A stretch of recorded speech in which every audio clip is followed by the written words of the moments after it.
Oke guys, selamat datang di podcast perdana gue yang menggunakan hashtag broadcast. Broron ada podcast.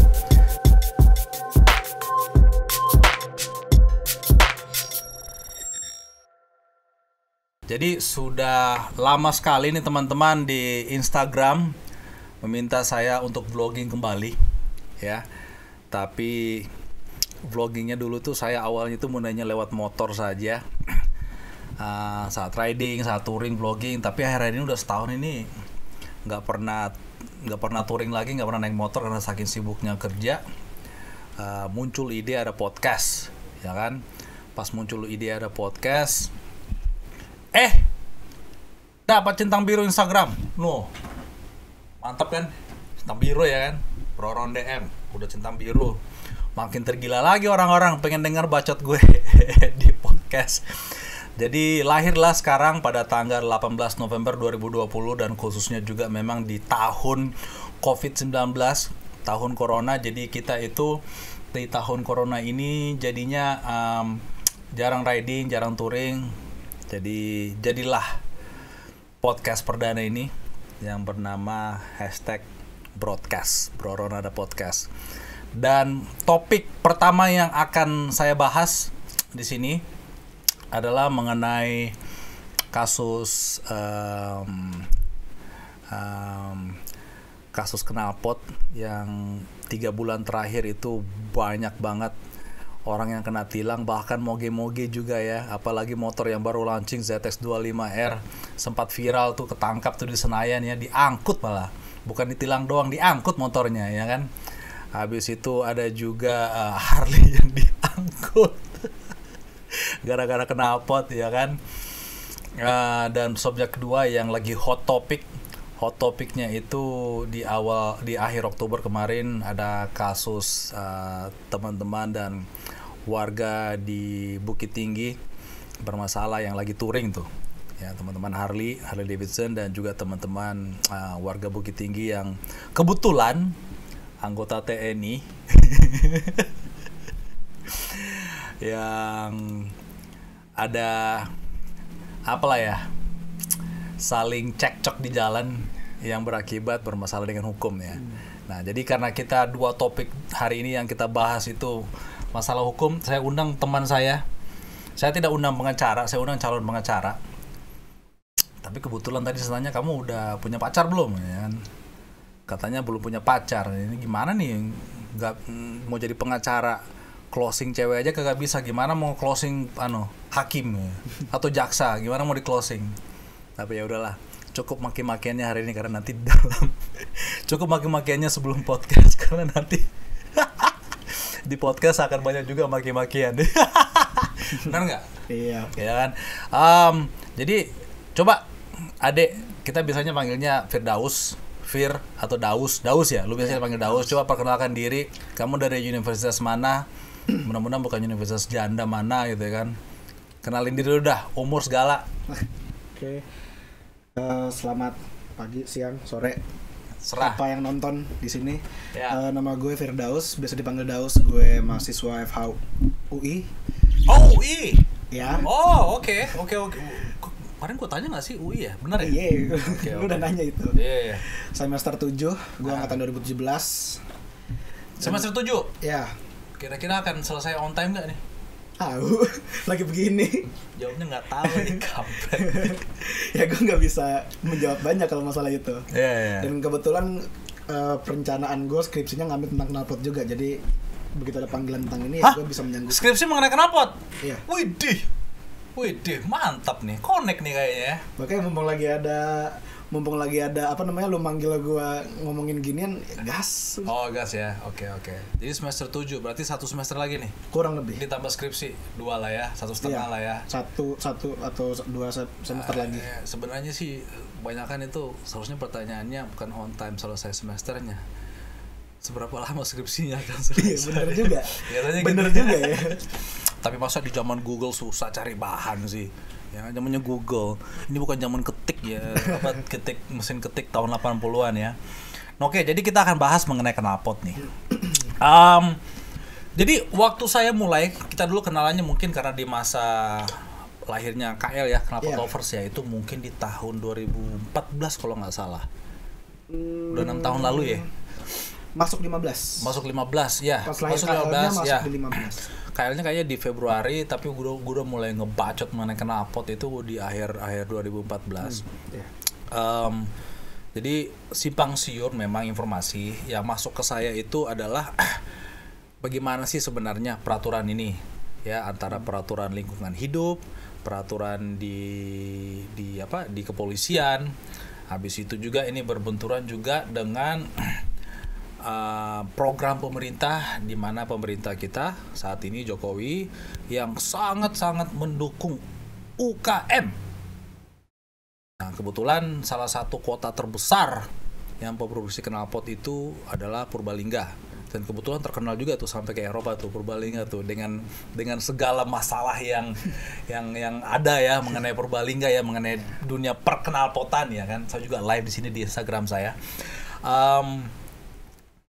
Jadi peraturan-peraturan yang ada, simpang siur yang ada, baik juga cara pengetesan produksi knalpotnya, pengetesan suaranya. Coba kita bahas satu persatu ya, sampai ke nanti mengenai penindakan yang benar, yang sesuai undang-undang. Jadi bukan asumsi bacot saya doang atau asumsi yang lain, kita sesuai data yang ada ya. Nah, kita bahas sebenarnya undang-undang lingkungan hidup dulu ya. Atau mau di mana? Pasal yang mana mau dibahas nih? Undang-undang LLAJ dulu. LLAJ, lalu lintas angkutan jalan.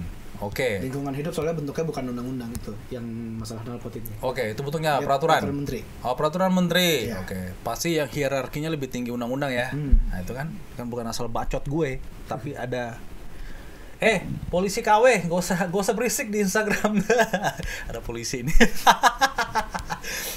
Karena kalau sahabat polisi boleh dimaki-maki, tapi kalau polisi yang nggak kenal jangan dimaki-maki. Masuk gue. Oke, kita mengenai LLAJ. Coba silakan. Ngomongnya ke mic ya, dekat ya. Oke. Siap.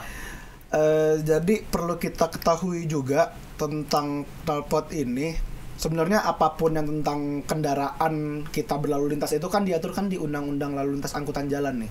Ya. Nomor 22 tahun 2009. Nah, kalau masalah kita demen ngemodif, di sini kita bahas tentang knalpot. Nah, yang paling rame itu kan apa? Pasal 285, pasal 285. Wah, ditilang pasal 285. Apa sih itu sebenarnya? Kita bacain Berarti dulu. kalau undang-undang ini yang pengeluarannya DPR ya?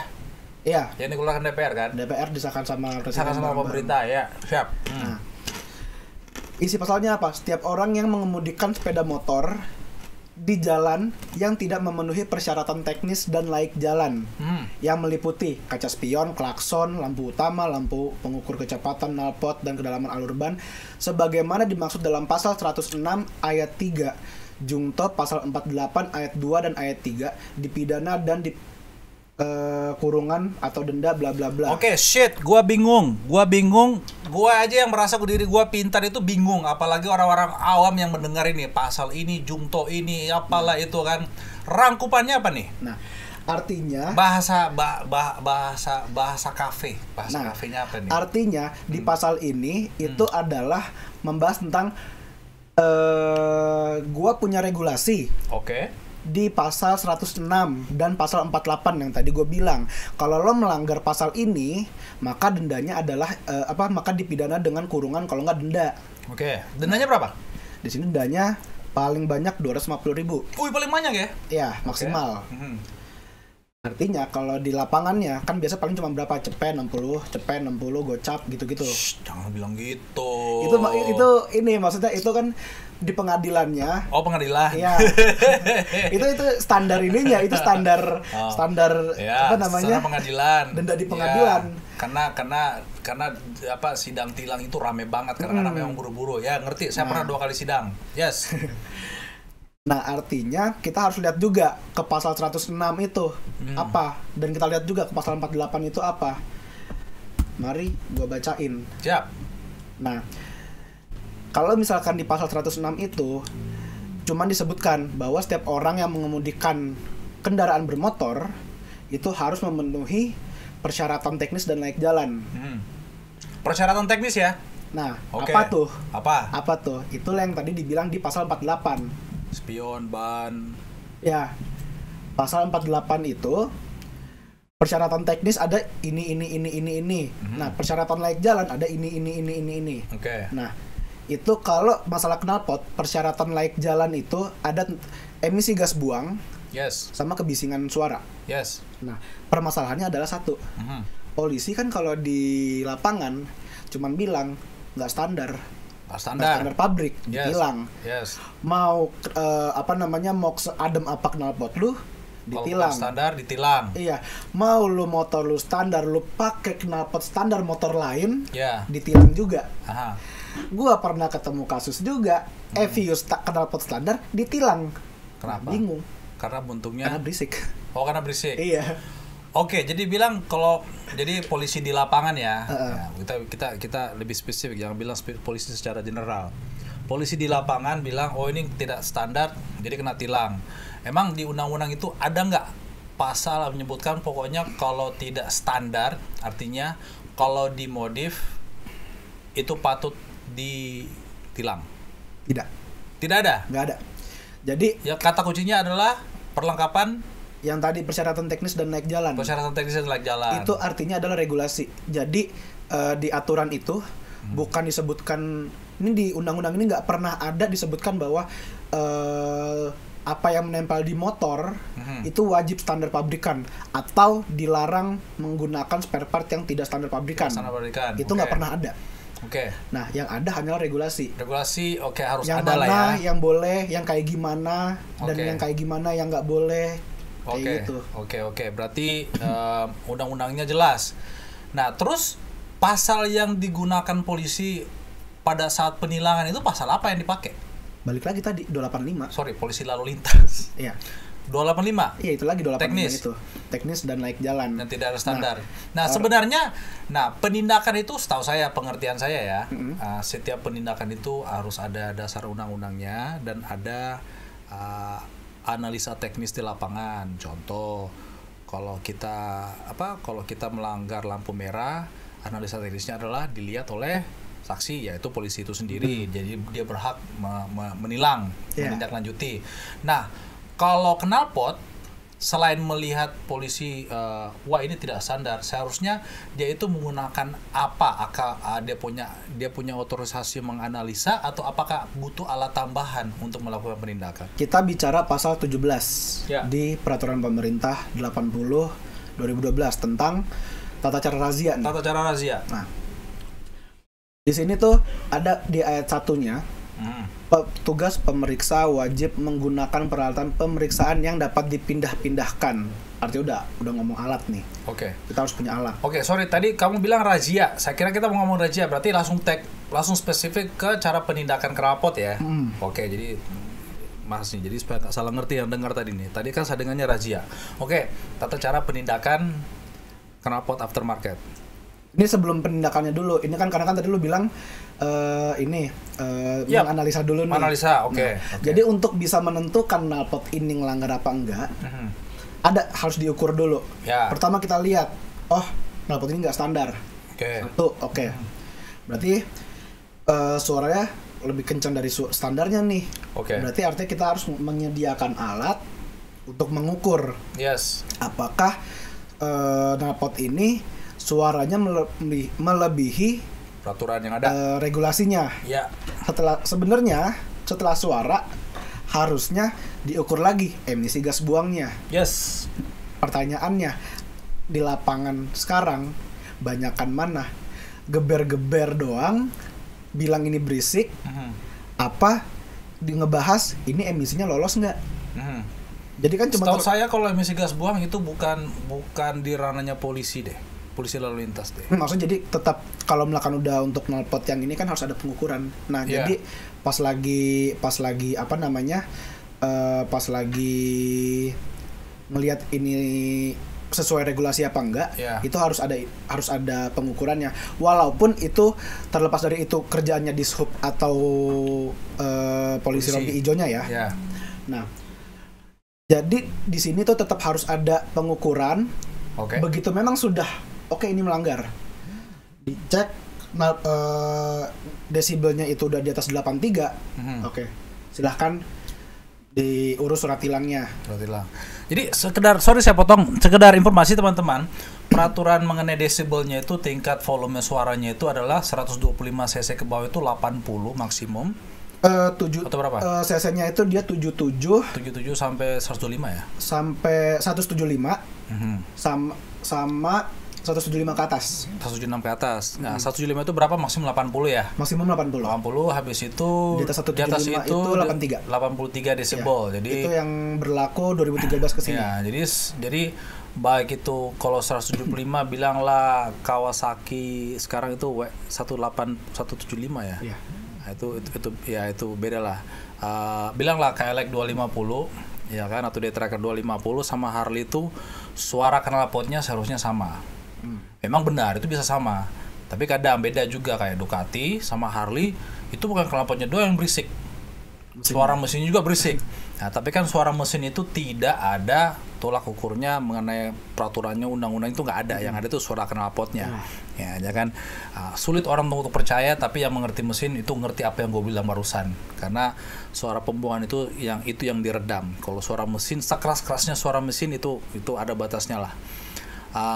Knalpot itu yang yang memang harus dikontrol. Oke, jadi proses penindakannya harus menggunakan alat. Seharusnya. Oke. Dan ini peraturan pemerintah. Iya, peraturan pemerintah. Yang keluarkan siapa nih? Presiden, menteri atau Kapolri? Peraturan pemerintah presiden. Presiden ya? Iya. Kalau menteri permen ya? Permen. Habis itu kalau Kapolri kan per Kapolri jadinya. Per Kapolri. Iya. Yakin itu namanya? Iya, namanya per Kapolri. Per Kapolri ya. Iya. Oke. Jadi presiden ya, tentunya dengan ahli-ahli dengan ya kan, presiden masa ngurus knalpot, kalau udah ngomong lah ya kan, ini tanda tangan. Oke, berarti penindakannya harus dengan alat. Yang terjadi di lapangan bagaimana? Kagak ada alat-alatnya. Alatnya ya ini. Apa itu ini? Kuping. Ini tangan. Udah gitu doang. Ini sama mata. Knalpot kamu tidak standar. Oke. Coba sini mas, dekati kupingmu ke knalpotnya. Kita nyalakan, digeber sampai limit. Itu sebenarnya bisa kena nggak sih? Bisa kena pasal penganiayaan nggak sih oleh polisi yang terhadap apa? Orang yang di ini kan yang digeber kan? Dia tersangka pelanggar lalu lintas lah. Yang dianggap terdakwa. Itu bisa kena penganiayaan sih. Bisa. Ya. Itu banyak juga yang orang nggak tahu. Itu banyak yang japri saya ini gimana sih nih, kok digeber-geber di telinga. Memang sih kalau knalpot bising itu memang kadang mengganggu, kadang justru saja terganggu. Tapi kan terganggunya itu motor itu lewat.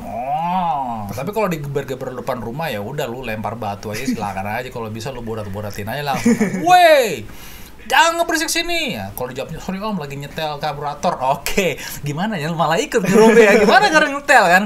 Tapi kalau geber-geber aja, asal geber-geber, nah itu kan. Nah ini kan beda dengan di jalan raya ya. Kalau jalan raya mungkin saya akan antusias kali ya, jadi ada cenderung miring ke sebelah ya. Ya gue suka sih dengar suara knalpot berisik kayak gitu ya. Tapi di gue sendiri tidak pernah dengar knalpot taruh kuping gue persis di ujung knalpot. Alhamdulillah gue juga belum. Kayak dilakukan oknum itu ya. Apakah mungkin ini karena ketidaktahuan oknum polisi tersebut, kurang training atau gimana?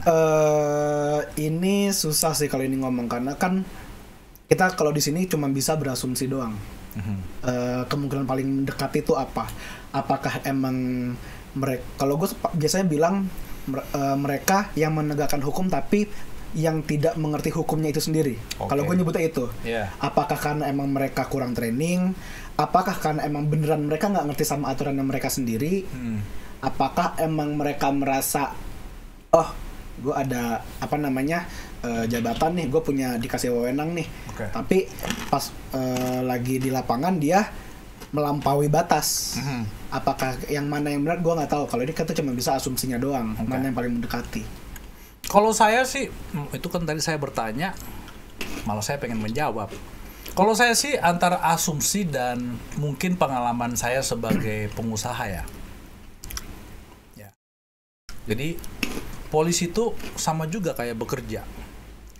Saya sebagai pengusaha pimpinan tetap harus banyak belajar. Kebetulan saya itu belajarnya banyak dari Google, dari YouTube. Nah, accounting kita bisa nih punya nih sarjana accounting.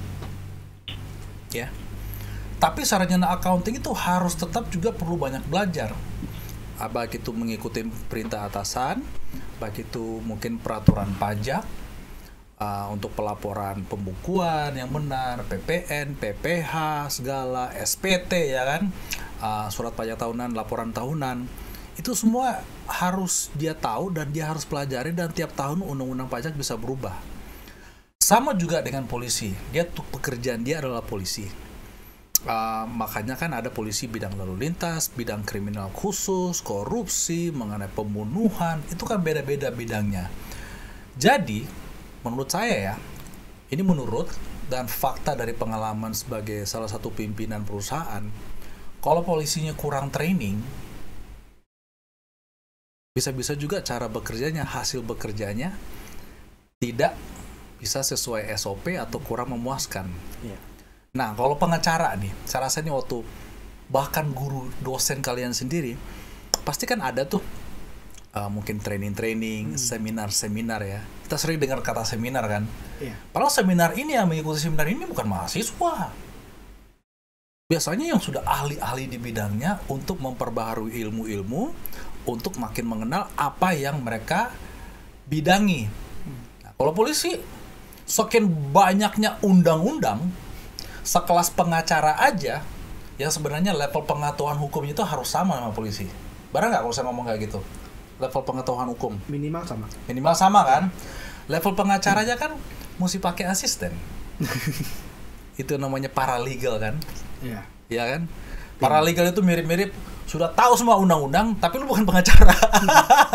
Lu yang ngetik semua gitu ya, benar nggak? Jadi satu tim. Nah, satu tim kan, sebagai tim ya itu tadi, paralegal pun atau pengacara pun kalau tidak mencari ilmu terus, bisa-bisa kalian salah langkah juga di sidang. Itu mungkin polisi juga patut melakukan hal yang sama, termasuk pimpinan-pimpinan dari atas, dari Kapolri, dari wakil-wakil divisi masing-masing, ilmu itu harus diturunkan sampai ke bawah. Nah, kalau saya tidak berani bilang, bukan tidak berani, sorry. Ini sekarang saya jadi ngomong opini ya, jadi nanti Bro Firdaus boleh juga beropini. Opini saya bahwa adalah polisi itu mungkin kekurangannya saat ini adalah memberikan training-training sebanyak mungkin kepada yang di bawah, yang melakukan penindakan langsung. Itu menurut saya. Jadi kalau kita baca komentar-komentar di sosial media, polisi goblok, polisi bodoh, masa gitu ditilang, masa itu digeber. Bagi saya itu bukan goblok dan bodoh, tetapi itu kurang ilmu mengenai apa yang mereka lakukan. Pendapatnya gimana? Dibilang kurang ilmu, bisa jadi. Bisa jadi. Kenapa gue bilang begitu? Karena kalau kita lihat ya, yang apa namanya, yang kayak gitu, yang asal geber-geber, bahkan sampai masuk diliput di TV, itu kan nggak cuma satu tapi banyak. Yes. Nah, yes. Ya. Jadi susah dibilang hanya oknum aja. Iya. Nah, jadi kayak dibilang kurang ilmu. Kenapa gue bilang bisa gue setuju? Karena apa? Ya lu udah tahu teman-teman lo ada yang kayak begitu, lo ngikut. Iya. Kalau lo kalau lo tidak kurang ilmu, lo harusnya tahu ini salah. Yeah. Minimal, bro, ini salah, jangan kayak gitu. Yes. Atau kalau nggak ngomong, minimal nggak usah ikut-ikutan. Iya. Nah, dari masyarakatnya sama aja. Sama aja juga, yes. Iya, tapi emang kalau masyarakat emang pada umumnya ya banyak yang nggak melek hukum, itu emang hal yang lebih wajar daripada seorang. Wah, kalau semua melek hukum lu nggak ada kerjaan, bos. Iya. Nanti udah tamat, bos. Itu dia. Itu dia. Iya. Jadi begitu ada masyarakat, maksudnya kita di sini kita bahasnya yang emang pengguna motor dengan knalpot bacot apapun itu, digeber-geber, ya mereka nurut-nurut aja, mereka diem-diem aja, ujung-ujungnya apa? Nyampe rumah ngedumel di FB, di Instagram, apa namanya? Ngeluh-ngeluh ini polisi gitu-gitu aja paling ujung-ujungnya. Iya. Jadi sebenarnya sama-sama nggak tahu lah ya. Iya. Tapi yang pasti sih saya ngomong pada teman-teman yang nanti mendengar ini, kalau kamu nanti suatu hari di dalam posisi bahwa kamu dipaksa mendengar knalpot di ujung knalpot, dipaksa sama polisinya, pasti kan kamu punya teman, kamu nyalain kamera, gue yakin lo menang di sidang tuh, gue yakin. Iya. Menurut bro gimana? Menang nggak di sidang? Bisa. Ya. Tinggal udah ada bukti di videonya. Ya. Tinggal apa namanya? Karena kan kita pun tahu ini terjadi ya, taunya dari medsos. Iya. Belum kesebar, emang itu kesebar. Ya ditilau sampai kasihan banget tuh disuruh bongkok gitu kan. Iya. Sayangnya dari sebanyak itu nggak ada yang nuntut. Iya. Jadi kita ini guys bukan provokasi ya. Kita bukan provokasi mau tuntut polisi, enggak. Hanya memang kalau itu terjadi kayak gitu, penuntutan terjadi, itu akan menuju arah yang lebih baik juga kepada kepolisian bahwa sebenarnya pasukan kita ini perlu training lagi nih. Iya. Ya kan? Betul. Karena kalau polisinya asik, gue rasa masyarakat akan asik-asik juga kok. Jadi apa lagi nih? Ada lagi yang mau ditambahkan mengenai knalpot? Jadi sebenarnya aftermarket itu boleh, aftermarket boleh, hanya memang rancu karena ini penindakan yang serba rancu di lapangan ya. Asal-asalan ya. Karena emang dari kita bisa bilang juga ini kan peraturan undang-undang tuh udah dari 2009 ya. Iya. Sebenarnya untuk takaran undang-undang udah 11 tahun, apalagi lalu lintas dan angkutan jalan tuh termasuk yang berkembangnya juga agak cepet kalau menurut gue sih ya. Jadi lebih kalau direvisi lebih difokuskan untuk dibikin undang-undang barunya. Ya tapi sebenarnya gini bro, ada nggak sih undang-undang pada saat pengujian produksi knalpot atau motor itu diuji di punya suara? Gimana? Jadi sebelum motor itu jadi, mobil itu jadi, atau produsen knalpot, ada nggak tempat di mana produsen knalpot bisa membawa produknya untuk diuji? Berarti artinya ini kita bicara ini dong, pelegalannya dong. Iya. Sebenarnya kalau itu yang mendukung UMKM ini. Artinya kita bicara ke ini standarisasi SNI. Sebenarnya belum ada. Kalau SNI itu kan produksi produknya ya. Jadi kan kalau begitu udah sesuai dengan regulasi, baru SNI itu akan keluar. Jadi itu pun belum ada sebenarnya. Kalau masalah knalpot, SNI pun sebenarnya belum ada. Jadi gue pernah kemarin pas tahun lalu 2019 itu sama Abeng, itu dia kan getol tuh ya. Ayo kita ke kementerian, ayo kita ke ini, ayo kita ke itu. Nah dia ke BNPT mau minta sama sekalian ini minta bikinin regulasi SNI untuk knalpot. Kalau udah ada, gue mau daftarin nih knalpot gue nih biar ada SNI. Nyampe sana, kita nggak tahu juga ini regulasinya knalpot yang kayak gimana. Jadi kita nggak bisa ngeluarin. Lah, bingung gue. Pasti abang cerita ke gue. Lah, berarti kita harus ngejabarin lagi dong. Berarti masalah regulasi. Kayaknya harus dijabarin mungkin di DPR yang bidang perindustrian, kan, bidang pengetesan. Mungkin ajak juga Sukovindo, ya kan, ahli surveyor dan analis Indonesia kan, ya, itu harus diajak. Tapi intinya masih panjang. Nah, kita udah bahas tadi mengenai knalpot ini, ya mungkin itu akan bisa lebih panjang lagi nih. Tapi kita harus ke subjek berikutnya nih ya. Oke, kita break dulu.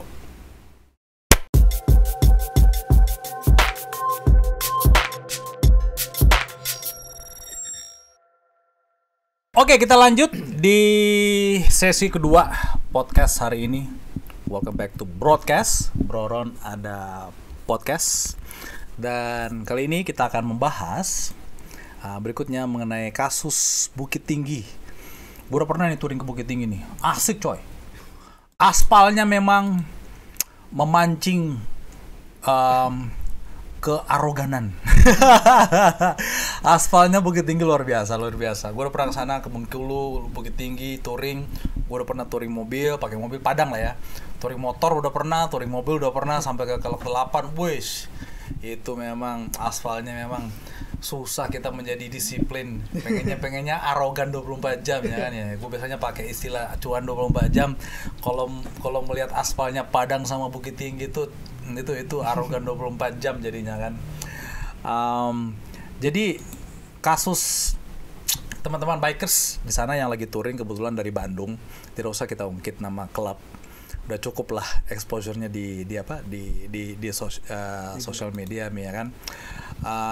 Sampai saking hebohnya itu Pangdam Bukit tinggi ya kalau di Sumatera ya, sampai turun tangan, wih tindak lanjut, sampai dikawal ke Kapolres ya kan, Kapolres, pokoknya sampai ditahan lah ya. Nah, ini jadinya kasus penganiayaan. Padahal seharusnya touring itu asik-asik aja, jadinya kenapa kasus penganiayaan ya. Dan penganiayaan ini berhubungan sama memang ya 2 anggota TNI yang dia ini ayah di jalan karena cekcok nih bos, cekcok ya kan. Memang sih kalau saya lihat videonya itu yang viral itu, reaksi teman-teman bikers ini agak overreaktif ya. Tetapi kejadian ini sebenarnya bisa dicegah dari 2 pihak, yaitu pihak teman-teman bikers dan juga pihak oknum anggota TNI yang berhubungan dengan kasus ini. Nah, jadi di mana kasus ini ujung-ujungnya itu ada ormas lokal yang ya bersifat nasional juga sih, ya, mereka nasional, tapi ormas lokal tersebut dengan gagahnya mengeluarkan statement dengan gaya-gaya tentara gitu. Merdeka ya, boy, mantap nih, gagah banget nih ya. Sampai mengeluarkan sweeping ya. Nah, moge di sweeping, ada juga viral teman bikers yang kelihatannya motornya motor moge. Padahal Benelli 250 ya atau gimana gitu ya. Kaisar Ruby. Kaisar Ruby. Itu di pom bensin itu. Ya. Bukan menghina ini motornya, enggak. Tapi memang tampangnya tampang moge sih. Sampai di razia di pom bensin, ditanya dari mana, tempat tinggal di mana, minta KTP segala, bilang like what the fuck? Emangnya ormas bisa minta KTP orang? Lu siapa lu, Jack? Ya kan? Itu viral juga. Ya kan, jadi buntutnya agak panjang nih ya kan. Jadi sebelum saya mau bahas, jadi opini saya juga, saya memberikan opini, saya ingin bertanya nih kepada Bro Firdaus sebagai mahasiswa hukum yang sudah siap dengan subjek yang kita mau bicarakan nih, bagaimana nih mengenai ormas yang main sweeping. Mereka punya hak nggak sih? Jawabannya simpel, enggak. Enggak ya? Simpel, udah. Sebenarnya enggak. Kenapa gue bilang enggak? Udah ada pengaturannya kok. Yeah. Ormas aja udah ada undang-undangnya. Iya. Bentar, ini Undang-Undang Ormas itu nomor 17 tahun 2013. Yes. Organisasi kemasyarakatan. Kita harus tahu dulu apa itu ormas secara definisi, apa fungsinya ormas, hak kewajiban. Nah, dari situ kan akan kelihatan juga larangannya apa. Oke. Nah, kita harus tahu dulu organisasi masyarakat itu adalah organisasi yang emang dibentuk oleh masyarakat itu karena kesamaan aspirasi, kehendak, kebutuhan, kepentingan, kegiatan yang emang tujuannya itu ujung-ujungnya untuk minta duit pemerintah. Tujuan negara. terus. Untuk tujuan negara. Yeah. Itu definisi umumnya ormas. Tujuan menjaga negara. Tujuan juga. Negara sih, maksudnya apapun tujuan negara, ormas itu bisa mendukung yang untuk mendukung tujuan negara. Mantap. Nah, di sini ada fungsi ormas. Nih, kita lihat nih, ada sweeping apa enggak nih di sini. Di pasal 6 fungsinya ya. Ormas ya. 1. Penyalur kegiatan sesuai dengan kepentingan anggota atau tujuan organisasi. 2. Pembinaan dan pengembangan anggota untuk mewujudkan tujuan organisasi. 3. Penyalur aspirasi masyarakat. 4. Pemberdayaan masyarakat. 5. Pemenuhan pelayanan sosial. Dan 6. Partisipasi masyarakat untuk memelihara, menjaga, dan memperkuat persatuan dan kesatuan bangsa. Setuju. Dan ke-6. Dan ke-7. Itu 7 ya. Pemeliharaan dan pelestarian norma, nilai, dan etika dalam kehidupan bermasyarakat, berbangsa, dan bernegara. Okay. Ada nggak di situ sweeping? Ada nggak di situ menjaga ketertiban yang dalam artian kita harus sweeping? Nggak ada. Mungkin kalau ada kerusuhan, bisa kali lah sweeping ya, kalau menjaga orang-orang luar dari komplek atau dari daerah, sebuah desa, kota gitu. Mungkin kalau keadaan darurat. Kalau udah bicara keadaan darurat itu beda cerita. Beda, bisa dimengerti lah ya. Iya. Kalau udah ada namanya keadaan darurat, overmah, itu kita bisa ngesampingin yang kita sebenarnya nggak boleh. Cuma ini darurat ya udahlah, boleh. Darurat. Dimaklumi, ditolerir. Kalau ini apa, darurat moge? Kagak tahu apa daruratnya kalau ini. Oke, terus. Di sini gue langsung lompat ke hal yang dilarang oleh ormas. Iya. 1. Ini kalau ada yang mau lihat ini juga di undang-undangnya, dia di pasal 59 Undang-Undang Ormas. Iya. Melakukan tindakan permusuhan terhadap sara. Kedua, melakukan penyalahgunaan, penistaan atau penodaan terhadap agama yang dianut di Indonesia. Tiga, melakukan kegiatan separatis yang mengancam kedaulatan negara. Nggak boleh, oke. 4. Melakukan tindakan kekerasan, mengganggu ketentraman dan ketertiban umum, Oke. atau merusak fasilitas umum dan fasilitas sosial. Nah, sweeping aja sebenarnya udah Mengganggu bisa ketertiban dibilang umum. mengganggu ketertiban umum. Ya. Walaupun itu tergantung konteksnya. Kalau misalkan kayak sweeping moge, masih bisa debatable. Cuman kadang kan kalau kita melihat ormas yang lebih general, kadang yang kalau malam-malam niatnya kayak kita mau sweeping begal, atau kalau lagi yang pas lagi puasa kita mau sweeping rumah makan bla bla bla, itu mengganggu ketertiban umum. Itu udah ngelanggar banget. Ya. Nah, selanjutnya yang kelima itu melakukan kegiatan yang menjadi tugas dan wewenang penegak hukum. Sweeping kerjaan siapa? Penegak Polisi, hukum.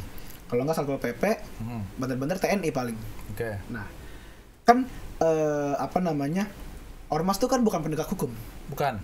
Dia adalah organisasi masyarakat yang didirikan karena ada kesamaan ABC tadi.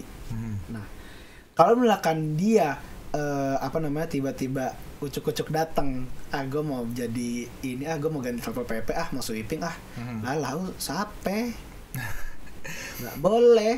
Jadi kira-kira teman kita yang di pom bensin itu ini bisa melakukan perlawanan hukum nggak? Perlawanan melalui hukum. Kalau perlawanan hukum, Bukan perlawanan melalui hukum. ya maksudnya melalui hukum itu Ya. agak susah ya. Maksudnya kalau misalkan di sini kita bilangnya kayak Pasal tidak menyenangkan. Itu mah terlalu debatable, susah itu bahasnya. Oke. Dibilang pasal tidak menyenangkan, gimana menyenangkan menurut lo? Jadi terlalu banyak debatnya nanti di sidang Itu lebih banyak debatnya. tanpa fakta. Ini main perasaan aja gitu ya. Nggak main perasaan juga, cuman kayak takerannya tuh semana tuh lebih susah ditemuin. Oke. Batasan-batasannya tuh semana. Nah, Ya. kalau ini sih karena ormas itu dia mungkin cara kita melakukan perlawanannya adalah pertama kita ngelaporin, tapi ujung-ujungnya dia bukan lari ke pengadilan. Laporan. Kalau ormas Oke. ini. LP aja. Jadi mungkin kita bisa lapor ke polisi.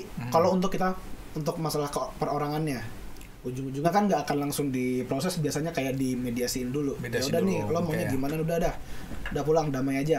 Oke. Nah, habis itu biasanya kalau ormas itu sanksinya dia lebih ke dari pemerintah juga biasanya. Nih, ini ada sanksi atas pelanggaran ormas. Oke. Apa itu? Nah, biasanya kalau ormas itu ngelanggar, dia sweeping, dia bikin rusuh di jalan atau apapun itu biasanya ntar dari pemerintah, tergantung pemerintah pusat apa daerah, tergantung cakupannya. Nah, kalau lagi di Padang ini, di Bukit Tinggi, berarti artinya pemerintah daerah.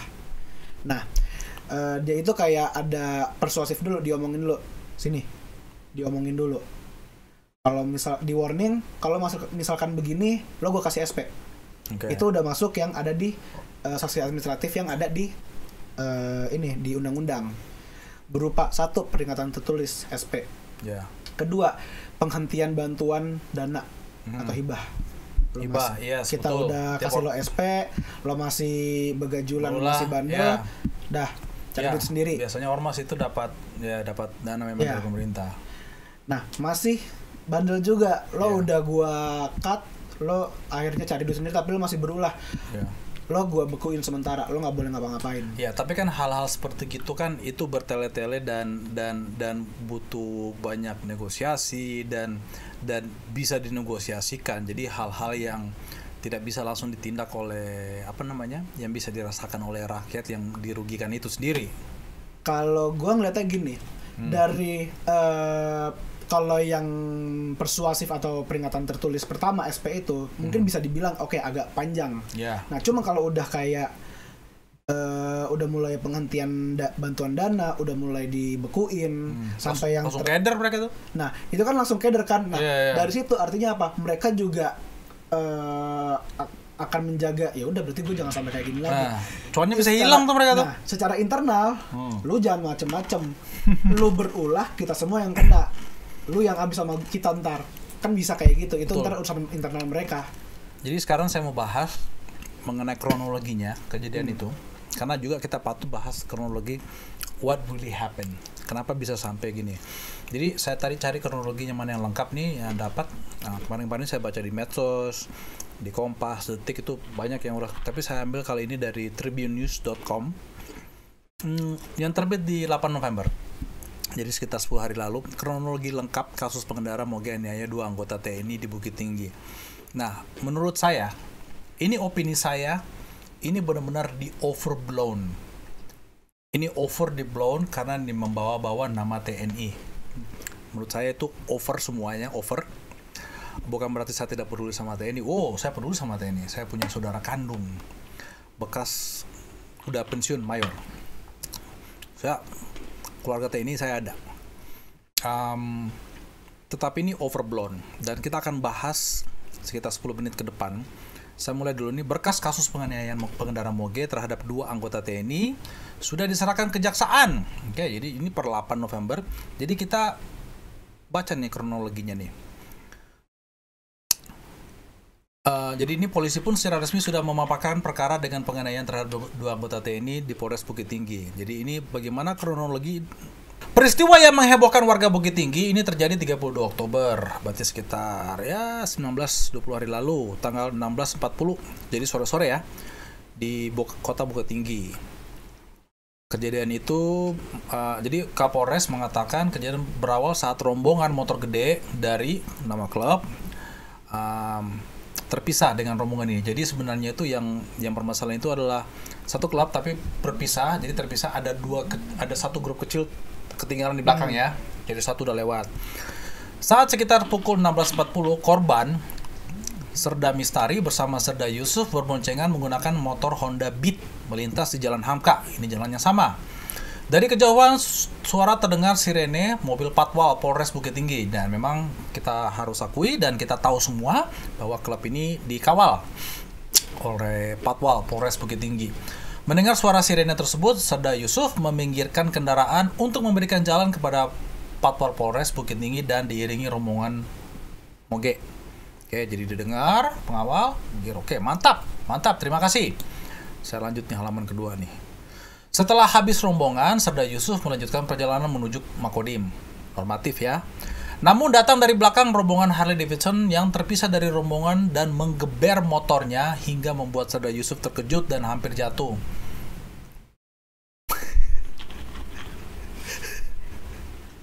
Terkejut. Saya jadi tiba-tiba ingat efek terkejut. Oke lah, kita mengerti. Mungkin suara Harley-nya agak barbar suaranya pas geber lewat. Kemudian Serda Yusuf mengejar rombongan Harley Davidson tersebut dengan tujuan menegur rombongan. Karena arus lalu lintas di simpang Tabrok dalam keadaan ramai dan rombongan berjalan pelan hingga dapat didatangi Serda Yusuf dengan tujuan menegur rombongan. Jadi tujuannya menegur ya, dikejar untuk menegur. Namun terjadi cekcok mulut antara Serda Yusuf dengan salah satu pengendara moge tersebut karena terjadi keributan sehingga memancing pengendara lainnya dan seterusnya kita sudah tahu lewat video. Oke.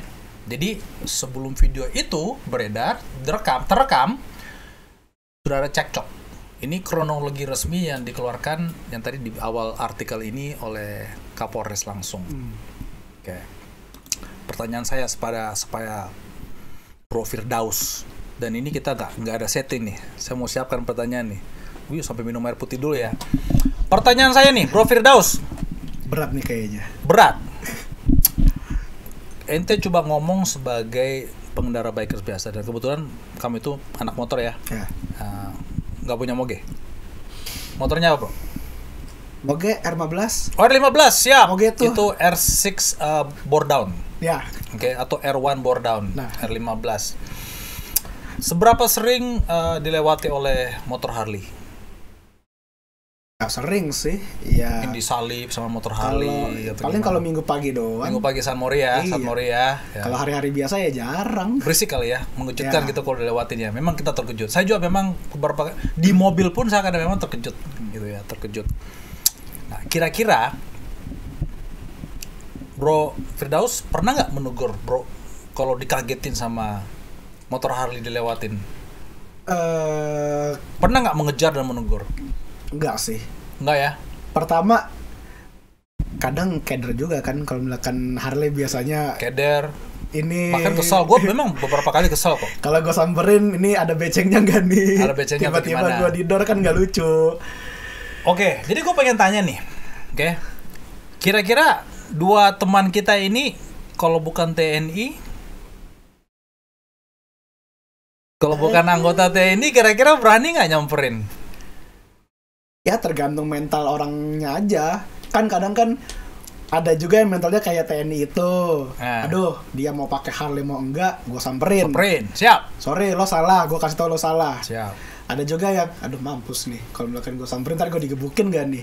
Iya. Mereka banyak nih, mereka rame nih. Nah, Kan nggak tahu juga nih, tergantung Iya. orangnya juga. betul. Nah, dan kita juga harus tahu juga kalau misalkan udah negor, cara negornya gimana? Tiba lu datang langsung, anjing lu bawa motor. Nah, kalau Itu langsung mah kalau langsung perang maki-maki mah juga. cikcok lah ya. Iya, cocok juga kalau langsung dimaki. Saya baca suatu grup WhatsApp teman-teman. Mungkin dia miring ke sebelah juga sih karena dia anak motor ya kan. Bilang, saya mah kalau disamperin kayak gitu orangnya saya nggak kenal mah saya langsung hantam aja, nanti urusan belakang, tahu dari mana itu begal atau tidak. Iya, tiba-tiba pertanyaannya ke sana ya. Begal atau tidak? Gua pernah tuh kayak gitu. Gua lagi bawa motor. Untuk takaran gua bawa motor lebih Tunggu dulu, santai. oke tunggu, sorry gue potong. Tapi di dalam defense hukum sidang itu masuk nggak itu? Kalau yang apa? Saya hantam dulu Pak Hakim karena masalah urusan dia nantinya TNI atau pejabat atau rakyat biasa itu urusan nanti saya hantam dulu. itu nggak bisa. Saya mengamankan diri saya dulu karena saya tidak tahu itu begal atau tidak. Nah, jawabannya udah ada di yang disebutin tadi. Apa itu? Karena saya tidak tahu itu begal atau tidak. Kecuali udah terbukti kalau itu begal, baru bisa. Oke. Kalau nggak tahu, nah kan justru itu artinya kemungkinan dia orang baik. Kenapa lu hantem? Nah, Oke. gitu. Dengan yang terjadi akhir-akhir ini 3 bulan terakhir, jadi saya tidak ngomong 3 tahun terakhir, sampai tukang anak apa yang lagi gowes di depan Polda Metro Jaya itu dibegal loh tasnya, HP-nya. Terus tiba-tiba lu lagi touring, ada yang samperin, 2 orang samperin boncengan. Seberapa sering kita lihat video akhir-akhir ini yang boncengan itu nyabet tas, nyabet HP. Kira-kira itu masuk defense ya? Kalau udah jadi stigma di masyarakat emang Nah, agak susah lu aja sih mesti sebenarnya. mikir dulu untuk jawab. Iya. Itu sebenarnya bagi saya udah jawaban. Iya udah susah sebenarnya. Susah. Kalau emang kita bicara hukumnya ya sebenarnya nggak bisa karena kan kita emang belum membuktikan. Iya. Cuman kita udah kalau udah bicara stigma di masyarakat, ya kita juga udah. Saya bicara takut people Pak, saya power. takut dibegal Pak. Saya kira saya mau dibegal Pak, saya disamperin. Ya kan? Nah, kembali lagi pada pertanyaan pertama. Kira-kira 2 sahabat kita ini kalau bukan TNI, kira-kira akan heboh sampai gini nggak?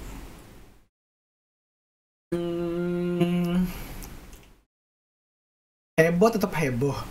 Karena Moge satu. Yes. Moge tidak akan pernah tidak heboh Nah, di itu nggak Indonesia. perlu dibicarakan lagi, itu true, itu fakta. Mungkin kalau bukan TNI bisa jadi tidak seheboh ini. Dan gua rasa ormas yang sosok membela TNI, kita harus membela alat negara. TNI adalah yang menjaga kesatuan bangsa.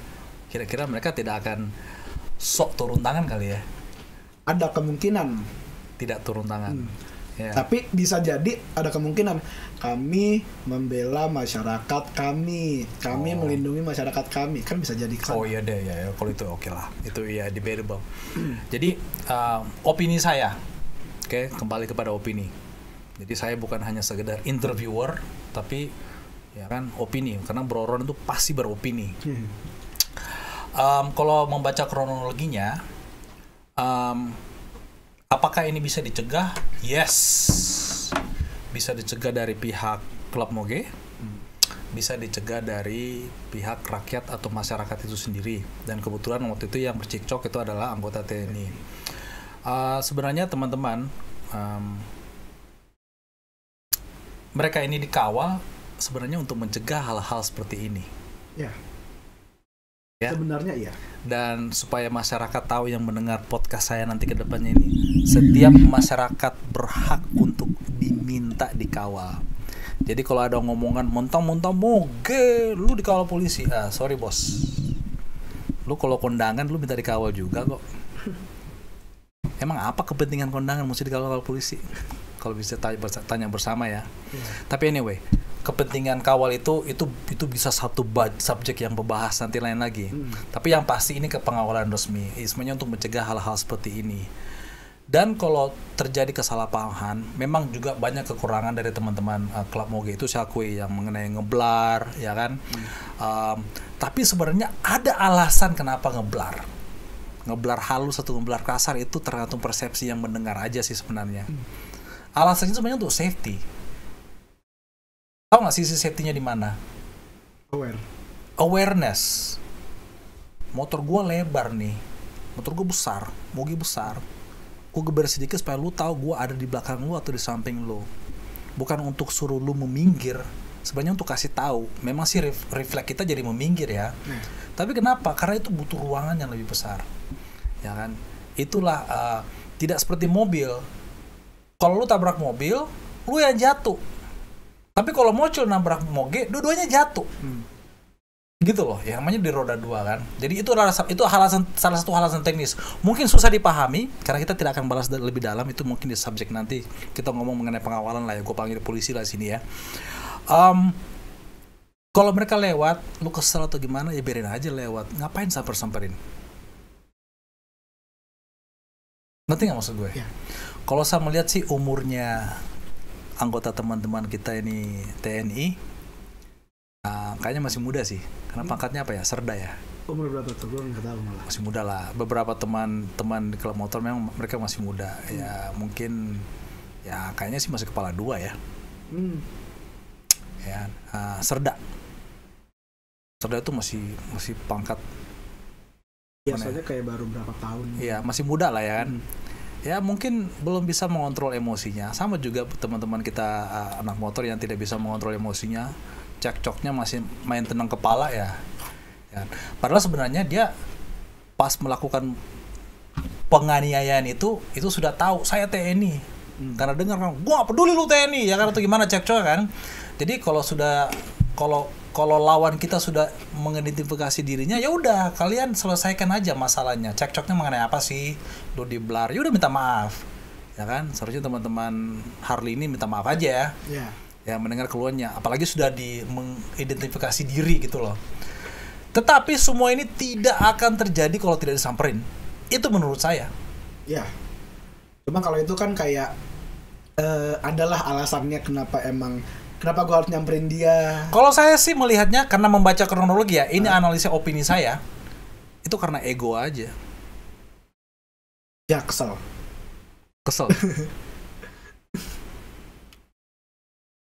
Karena ego aja. Masuk sih. Masuk nggak? Masuk. Ya, tanpa menghina ya, gue nggak menghina nih. Ya. Itu karena ego aja. Jadi sama-sama tidak menahan diri, sama-sama egois, dan akhirnya sampai begini. Padahal sebenarnya ini tidak ada urusannya sama TNI. Karena kebetulan udah bilang gue TNI. Ya, di over aja.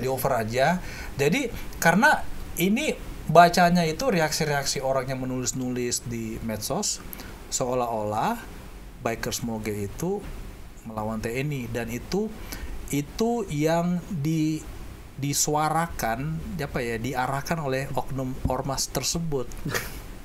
Kami bersama TNI dan kita akan bela TNI.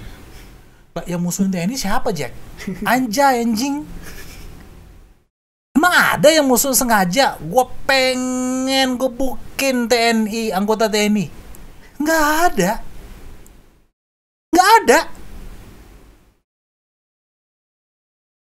Ya itulah, kadang-kadang kan kita harus pintar menganalisa, membaca dan mendengar ya kan. Jadi teman-teman juga di medsos hati-hati. membaca dulu dong, ya kan? Membaca ini arahnya kemana? Kagak ada orang yang mau berantem sama TNI, kagak ada. Nggak ada orang sebagai gitu. Apalagi teman-teman anak moge, teman-temannya polisi sama tentara semua kok itu, ya kan? Sekian dari saya, terima kasih Bro Firdaus yang udah datang di podcast perdana saya di Bro Ron sini. Ada pesan-pesan terakhir Ya, mengenai knalpot dan touring? intinya gunakan knalpot disesuaikan dengan regulasinya aja. Tapi Oke. kalau ada polisi yang kayak gitu harus bisa membela diri. Gitu ya. Ya, jangan anu kok. Kita boleh kok berdebat sama polisi. Yang penting jangan maki-maki. Ya, betul. Gitu aja. Jangan main tangan, jangan maki-maki. Betul. Besok-besok undang gue lagi. Siap. Kita bahas mungkin mengenai bahas hukuman yang lain ya. Siap. Ya, thank you guys yang sudah tune in di podcast channel gue, Broadcast Bro Ron ada podcast. Sampai ketemu di sesi berikutnya.